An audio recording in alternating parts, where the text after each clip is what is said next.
Washing মেশিনের কাপড় নাকি পরিষ্কার হয় না, অথচ এত বছর ধরে কিন্তু তারা ওয়াশিং মেশিন দিয়েই কাজ করে আসছে। এখানে বলে রাখি, তার ফ্যামিলির তুলনায় আমার ফ্যামিলিটা একটু মধ্যবিত্তই ছিল, মানে আমার শ্বশুরবাড়ির তুলনায়। আমার স্বামী একটা সরকারি চাকরি করত, যার কারণে তার বেতন মোটামুটি ভালোই ছিল।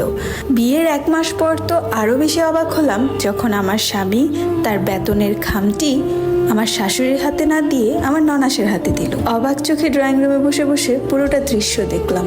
আমার ননাস সেই খাকি কালারের প্যাকেটটা থেকে টাকাগুলো বের করে গনে গনে আমার শাশুড়ির হাতে দিচ্ছে আর বলছিল কোনটা কোন খরচ বাবদ। আমার স্বামীর হাতে মাত্র 5,000 টাকা তুলে দিয়ে বলল, এটা তোমার যাতায়াত খরচ।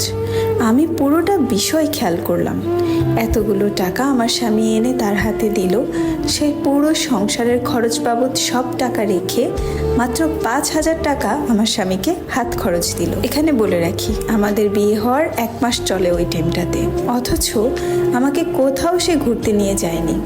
এমনকি আমাকে একজোড়া কাচের চুড়িও সে ওই 1 মাসে কিনে দেয়নি। আমাদের বাড়িতে যাওয়ার আগে আমার ননাসের কাছে যেয়ে আমার স্বামী টাকা চেয়ে তারপরে নিয়ে আসতো আমাদের বাড়িতে মিষ্টি দই নিয়ে যাওয়ার জন্য। এরকম সংসার আমি কখনো কোথাও দেখিনি। দেখেছি শাশুড়ির হাতে সংসার থাকে, কিংবা শ্বশুর হাতে, বা স্বামী চালালে স্বামীর হাতে, কিন্তু ননাসের হাতে সংসার থাকে এরকম দেখে আমি প্রায়ই অবাক। আরও বেশি অবাক হলাম আমার বিয়ের 2 মাস পর যখন আমার ননাস তার রুমে আমাকে ডেকে নিয়ে যেয়ে বলে, বউ এখন কিন্তু কোনোভাবেই বাচ্চা কাচ্চা নিবে না, আমার ভাই আরও স্টেবল হোক তারপর বাচ্চা কাচ্চা নিবে। তার কথা শুনে আমার মাথায় আকাশ ভেঙে পড়লো।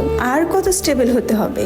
সে ভালো একটা জব করে, তার মাসিক ইনকাম আলহামদুলিল্লাহ অনেক ভালো, তার নিজের একটা বাড়ি আছে, গাড়িও কিনবে সামনে, তাহলে আর কি প্রয়োজন? পুরোটা বাড়িতে আমার শাশুড়ির কথার কোনো দাম নেই, আমার স্বামীরও না আমারও না, একমাত্র আমার ননাসের কথাই পুরোটা সংসার চলে। সবচেয়ে বেশি কষ্ট তো সেদিন পাই যেদিন আমার বাবু পেটে শুনে আমার ননাস আমাকে বলে বাচ্চাটাকে নষ্ট করে ফেলতে, আর না হলে তাদের বাড়িতে থাকতে দিবে না।